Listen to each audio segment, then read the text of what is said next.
నమస్తే, welcome to top 9 news. నా పేరు దేవి నాగవల్లి. బీఆర్ఎస్ పేరు మార్చుతామంటున్న ఆ నేతలు, 26 మంది ఎమ్మెల్యేలు టచ్ లో ఉన్నారంటున్న బీజేపీ నేతలు, తెలంగాణ గడ్డపై టీడీపీ ఉండాల్సిందే అంటున్న చంద్రబాబు. ఇలాంటి టాప్ 9 వార్తలు ఇప్పుడు చూద్దాం. 26 మంది ఎమ్మెల్యేలు టచ్ లో ఉన్నారన్నారు కేంద్ర మంత్రి బండి సంజయ్. బీజేపీలో చేరాలంటే పదవికి రాజీనామా చేయాలని, అందుకే వారు తర్జన భర్జన పడుతున్నారన్నారు. బీఆర్ఎస్ నేతల్ని కాంగ్రెస్ లో చేర్చుకుని వాళ్ల నుంచి అవినీతి ఎలా చేయొచ్చో నేర్చుకుంటున్నారన్నారు. తెలంగాణ గడ్డపై పుట్టిన టీడీపీ ఇక్కడ ఉండాల్సిందే అన్నారు చంద్రబాబు. తెలంగాణలో పార్టీ కోసం ప్రాణం పెట్టి పనిచేసే కార్యకర్తలున్నారని, త్వరలోనే తెలంగాణలో పార్టీని బలోపేతం చేస్తానన్నారు ఏపీ సీఎం చంద్రబాబు. తెలంగాణ నుంచి లక్షలాది మంది ఏపీకి వచ్చి ఓటేశారని, తన గెలుపులో హైదరాబాద్ లో ఉన్న తెలుగువారు కీలకమన్నారు చంద్రబాబు. ఎన్ఆర్ఐలు కూడా వివిధ దేశాల నుంచి వచ్చి ఓటేసి గెలిపించారని, అందరి కృషితో ఏపీ ఎన్నికల్లో సునామీ వచ్చిందన్నారు చంద్రబాబు. ఫిరాయింపుల విషయంలో బీఆర్ఎస్ బీజేపీకి మాట్లాడే అర్హత లేదన్నారు మంత్రి జూపల్లి. మా పాలన పట్ల ఆకర్షితులై ఎమ్మెల్యేలు వస్తున్నారన్నారు. మా ప్రభుత్వాన్ని పడగొట్టాలని బీజేపీతో కలిసి బీఆర్ఎస్ కుట్రలు చేసిందన్నారు. ప్రజల తీర్పును అపహాస్యం చేయాలని చూశారని, అందుకే బీఆర్ఎస్ కు ఈ పరిస్థితి వచ్చిందన్నారు. పాఠశాల విద్యను గాడిన పెట్టేందుకు చర్యలు తీసుకోవాలని, సమస్యలను పరిష్కరించాలని సీఎం రేవంత్ రెడ్డికి ఎమ్మెల్యే హరీష్ రావు లేఖ రాశారు. రాష్ట్రంలోని ప్రభుత్వ పాఠశాలల్లో మధ్యాహ్న భోజన పథకం కింద విధులు నిర్వర్తిస్తున్న వారికి 7 నెలల పెండింగ్ వేతనాలని వెంటనే చెల్లించాలని కోరారు. ఎస్డీడీ బదిలీల నేపథ్యంలో ప్రాథమిక పాఠశాలల్లో ఏర్పడ్డ సుమారు 9,000 ఉపాధ్యాయ ఖాళీల్ని వెంటనే భర్తీ చేయాలని కోరారు. ఎమ్మెల్యేగా ఓడినందుకు ప్రశాంతంగా ఉన్నానన్నారు జగ్గారెడ్డి. మన ప్రభుత్వమే అధికారంలో ఉందని, కావాల్సిన పనులు జరుగుతాయన్నారు. 2 నెలల తర్వాత ప్రతి సోమవారం అందుబాటులో ఉంటానని, తన కోసం గాంధీ భవన్ కి రావద్దని సూచించారు. బర్త్డే సందర్భంగా సంగారెడ్డిలో జరిగిన భారీ ర్యాలీలో పాల్గొన్నారు జగ్గారెడ్డి. ఈ ర్యాలీకి భారీగా జనం తరలివచ్చారు. హైదరాబాద్ లోని ఎన్టీఆర్ గ్రౌండ్స్ లో జగన్నాథ రథయాత్రను ప్రారంభించారు సీఎం రేవంత్. ఈ రథయాత్రకు భారీగా భక్తులు తరలివచ్చారు. తమ ప్రభుత్వం మత సామరస్యాన్ని కాపాడుతుందన్నారు సీఎం రేవంత్ రెడ్డి. రాష్ట్రం సుఖశాంతులతో వర్ధిల్లాలని కోరుకుంటున్నానని, ఇస్కాన్ సంస్థ కార్యక్రమాలకు ప్రభుత్వం నుంచి ప్రోత్సాహం ఉంటుందన్నారు. ఖమ్మం జిల్లా చింతకాని మండలం ప్రొద్దుటూరులో రైతు ప్రభాకర్ కుటుంబాన్ని పరామర్శించారు డిప్యూటీ సీఎం భట్టి విక్రమార్క. ఇటీవల పురుగుల మందు తాగి ప్రభాకర్ ఆత్మహత్య చేసుకున్నారు. రైతుని ఆత్మహత్యకు పురుగుల్పున ఎవరిని విడిచిపెట్టబోనన్నారు భట్టి. నిష్పక్షపాతంగా విచారణ జరిపించి బాధ్యులపై చర్యలు తీసుకుంటామన్నారు. రైతు ప్రభాకర్ కుటుంబానికి అండగా ఉండడంతో పాటు పిల్లల చదువులకు సహాయం చేస్తామన్నారు. మహబూబ్ నగర్ జిల్లా జడ్చర్ల రంగనాయక స్వామి కోనేరు వివాదం కొనసాగుతోంది. గుప్త నిధుల కోసమే కోనేరులో తవ్వకాలు జరిపారని ఆరోపణలు వస్తున్నాయి. అమావాస్య రోజు ఇలాంటి ఘటన జరగడంపై భక్తులు అనుమానిస్తున్నారు. కోనేరు ఘటనపై ఎంపీ డీకే అరుణ ఆగ్రహం వ్యక్తం చేశారు. జడ్చర్ల సీఐ ఆదిరెడ్డి ఇతర ఉన్నతాధికారులకు ఫోన్ చేసి ఆరా తీశారు. ఘటనపై సమగ్ర విచారణ జరిపించాలని డిమాండ్ చేశారు. భక్తుల మనోభావాలు దెబ్బతీయాలని చూస్తే ఊరుకోబోమన్నారు డీకే అరుణ. మాజీ MP Vinod Kumar hot comments చేశారు. టీఆర్ఎస్ ను బీఆర్ఎస్ గా మార్చి తెలంగాణతో పేగుబంధం తెంచుకుంటామన్నారు. అందులో తాను కూడా పాత్రధారిని అన్నారు. బీఆర్ఎస్ పవర్లు లేకపోవచ్చు కానీ పవర్ఫుల్ పార్టీ అన్నారు వినోద్. కేసీఆర్ తో మాట్లాడి తెలంగాణ అంశంతో ముడి విడిపోకుండా పార్టీని సన్నద్ధం చేస్తామని కామెంట్ చేశారు. తెలుగు రాష్ట్రాల సమస్యలకు చర్చల ద్వారానే పరిష్కారం అంటున్న చంద్రబాబు. కేంద్రం ప్రమేయం లేకుండా ఎలా సాధ్యమంటున్న వైసీపీ. చూడా లెక్కలు తేల్చాల్సిందే అని పట్టు. ఇలాంటి టాప్ 9 వార్తలు ఇప్పుడు చూద్దాం. 2 తెలుగు రాష్ట్రాలు గొడవలు పెట్టుకుంటే నీళ్లు రావు, సమస్యలు పరిష్కారం కావన్నారు ఏపీ సీఎం చంద్రబాబు. తెలుగు జాతి ప్రయోజనాల కోసం 2 రాష్ట్రాలు కలిసి పనిచేయాలని, ఆ దిశగానే నిన్న తెలంగాణ సీఎంతో సమావేశమయ్యానన్నారు చంద్రబాబు. గొడవల వల్ల లాభం కంటే నష్టమే ఎక్కువని, సానుకూల చర్చల ద్వారా సమస్యలు పరిష్కరించుకోవాలని చంద్రబాబు అన్నారు. చంద్రబాబు రేవంత్ భేటీపై మండిపడ్డారు మాజీ ఎంపీ మార్గాని భరత్. విభజన సమస్యల గురించి మాట్లాడింది తక్కువ, మిగతా అంశాల గురించి మాట్లాడింది ఎక్కువ అన్నారు. కేంద్రం ప్రమేయం లేకుండా చర్చలు జరిగితే ప్రయోజనమేంటన్నారు. తెలంగాణకు పోర్ట్, టీటీడీ అంశాలపై క్లారిటీ ఇవ్వాలన్నారు. భేటీకి తెలంగాణ నుంచి డిప్యూటీ సీఎం భట్టి వెళ్లారని, AP deputy CM Pawan Kalyan ఎందుకు వెళ్లలేదని ప్రశ్నించారు. నిన్న జరిగిన సీఎంల సమావేశానికి దశ దిశ లేదన్నారు మాజీ మంత్రి కాకాణి గోవర్ధన్ రెడ్డి. ఈ సమావేశం ద్వారా రాష్ట్ర ప్రయోజనాల్ని సాధించలేకపోగా ఏపీ అభివృద్ధికి విఘాతం కలిగే నిర్ణయాలు తీసుకున్నారని అనుమానం ప్రజల్లో ఉందన్నారు.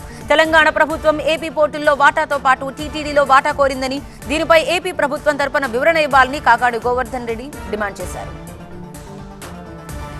7 మండలాల విలీన వివాదంపై విభజన హామీల సాధన సమితి కన్వీనర్ చలసాని కీలక వ్యాఖ్యలు చేశారు. 7 మండలాలను అన్యాయంగా ఏపీలో కలిపారని మాట్లాడేవాళ్లు చరిత్ర తెలుసుకుని మాట్లాడాలన్నారు. పోలవరం ముంపు గ్రామాలన్నీ ఏపీకే చెందుతాయని రీఆర్గనైజేషన్ యాక్ట్లోనే ఉందన్నారు. ఆరోపణలు చేసేవాళ్లు వాస్తవాలు తెలుసుకోవాలని సూచించారు. 2 రాష్ట్రాల సీఎంల మధ్య చర్చలు జరగడం శుభపరిణామమన్నారు సిపిఐ నారాయణ. సమస్యల పరిష్కారానికి కమిటీలు వేయడాన్ని స్వాగతించారు. అవసరమైతే ఇచ్చిపుచ్చుకునే ధోరణి వ్యవహరించాలన్నారు.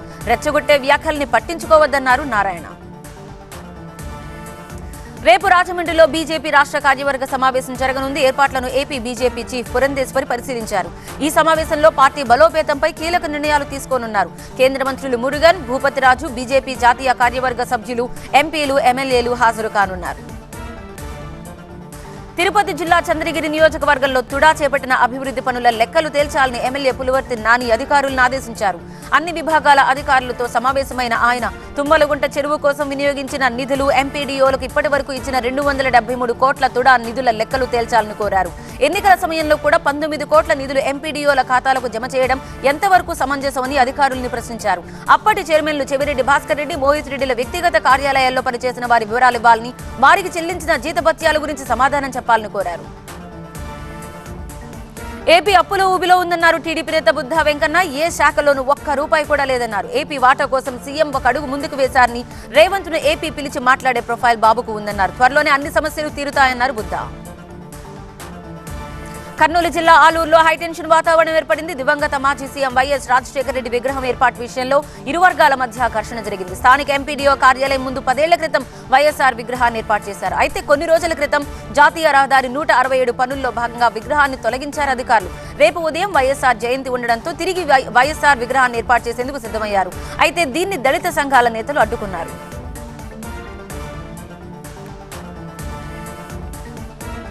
జగ్గయ్యపేటలో ప్రాణం తీసిన పేలుడు. నటుడు రాజ్ తరుణ్ వివాదంలో మరో మలుపు. అశ్వారావుపేట ఎస్ఐ ఆత్మహత్య కేసులో దర్యాప్తు ముమ్మరం. ఇలాంటి టాప్ 9 వార్తలు ఇప్పుడు చూద్దాం.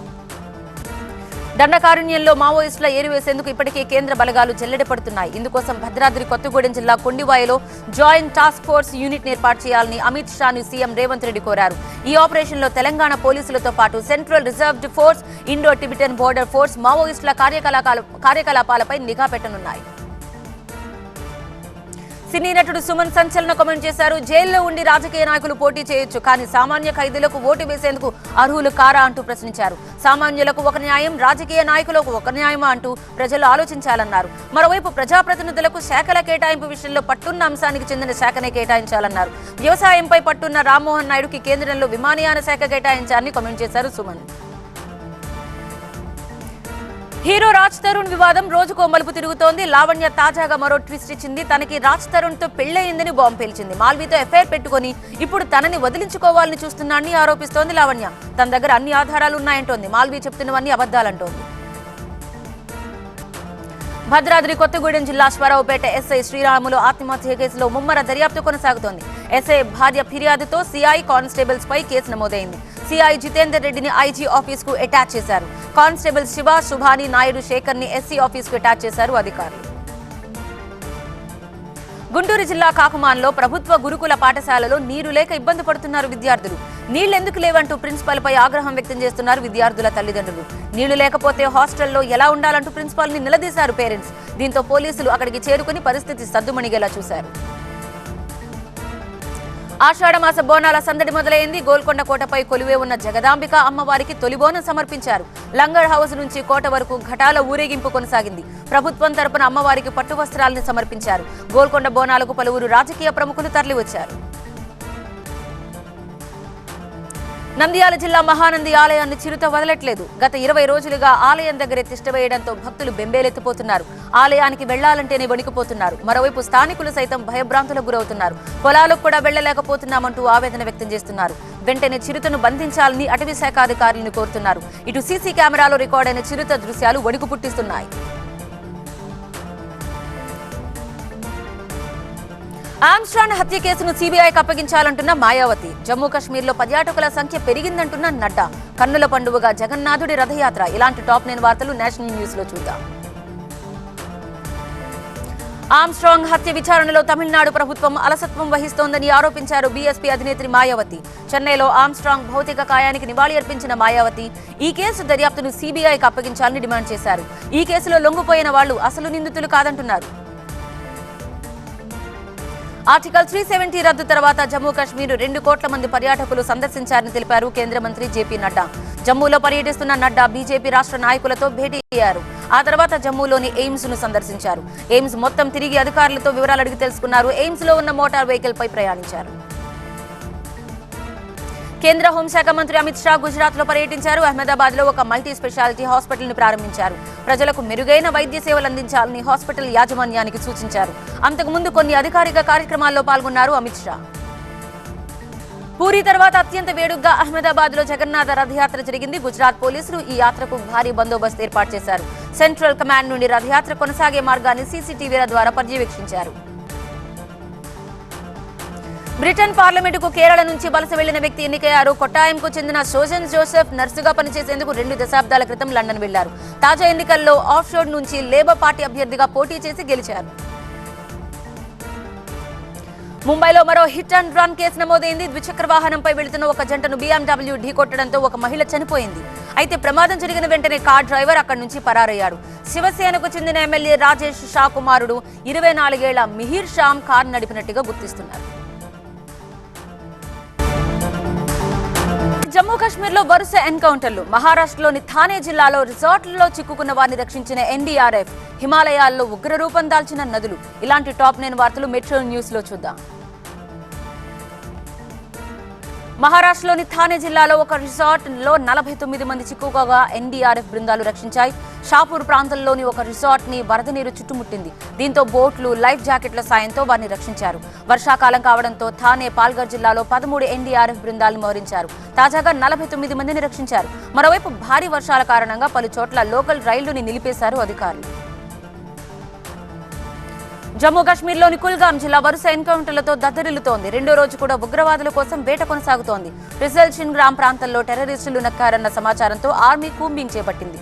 ఇప్పటి వరకు 6 ఉగ్రవాదులు ఎన్కౌంటర్లో హతమయ్యారు.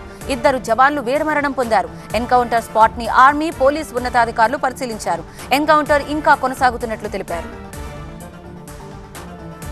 జమ్మూ కాశ్మీర్లో ఇటీవల జరిగిన ఉగ్రవాదుల దాడుల వెనుక లష్కరే తాయిబా టెర్రరిస్ట్ సాజిద్ జట్ హస్తం ఉన్నట్లుగా ఎన్ఐఏ వెల్లడించింది. పాకిస్తాన్లోని కసూర్ జిల్లాలో సంగమంగ గ్రామానికి చెందిన సాజిద్ పై 10 లక్షల రివార్డ్ ఉంది. సాజిద్ కు ఖాసిం అనే వ్యక్తి సాయం చేస్తున్నాడని దర్యాప్తు సంస్థలు అనుమానిస్తున్నాయి. అతడి కోసం గాలింపు చేపట్టాయి. తమిళనాడులో ఏకంగా 50 పెళ్లిళ్లు చేసుకుంది ఒక కిలాడి లేడీ. తిరుపూర్కి చెందిన ఒక యువకుడు డేట్ ది తమిళ్ అనే వెబ్సైట్ ద్వారా సంధ్య అనే మహిళను పెళ్లి చేసుకున్నాడు. అయితే పెళ్లైన 3 నెలల తర్వాత సంధ్య ప్రవర్తనలో మార్పు రావడంతో అతను పోలీసులను ఆశ్రయించాడు. దీంతో నిత్య పెళ్లి కూతురి బండారం బయటపడింది. హిమాలయాల్లో భారీ వర్షాల కారణంగా గంగతో పాటు నదులన్నీ ప్రమాదకర స్థాయిలో ప్రవహిస్తున్నాయి. రిషికేశ్లో గంగా నది పరవళ్లు తొక్కుతోంది. నదీ తీర ప్రాంతాల ప్రజలు, భక్తులు అప్రమత్తంగా ఉండాలని సూచిస్తున్నారు అధికారులు. ఉత్తరప్రదేశ్లోని మొరాదాబాద్ నగరంలో వర్షాలాగినా వీధుల్లో వరద మాత్రం తగ్గలేదు. నగరంలోని చాలా వీధులు, ఇళ్లు వరద నీటిలోనే ఉన్నాయి. వాహనదారులు ఇబ్బంది పడుతున్నారు. పడవల ద్వారా సహాయ చర్యలు కొనసాగుతున్నాయి. ఉత్తరప్రదేశ్లోని ఖుషీనగర్ ప్రాంతంలో వరదలు విజృంభిస్తున్నాయి. చాలా గ్రామాలని వరద నీరు ముంచెత్తింది. ఖర్దా పోలీస్ స్టేషన్తో పాటు పాఠశాల భవనం కూడా నీటిలోనే ఉండిపోయింది. కొందరు ఇళ్ల పైకెక్కి ప్రాణాలు రక్షించుకున్నారు. దీంతో సహాయక చర్యలు ముమ్మరం చేశారు అధికారులు. అమర్నాథ్లో భక్తుల రద్దీ పెరుగుతోంది. శనివారం 7.5 లక్షల మంది భక్తులు సందర్శించారు. ఆదివారం కూడా అంతే స్థాయిలో భక్తులు అమర్నాథ్ గుహలో మంచులింగ దర్శనం పూర్తి చేసుకున్నారని అధికారులు ప్రకటించారు. ఆగ్రాలోని యమునా ఎక్స్ప్రెస్ వే సమీపంలో ఒక చెరువులో 8 మంది పిల్లలు పడిపోయారు. ఇందులో 4 చనిపోయారు. మరో 4 హాస్పిటల్లో చికిత్స పొందుతున్నారు. ఒకరి పరిస్థితి విషమంగా ఉందని స్థానికులు తెలిపారు.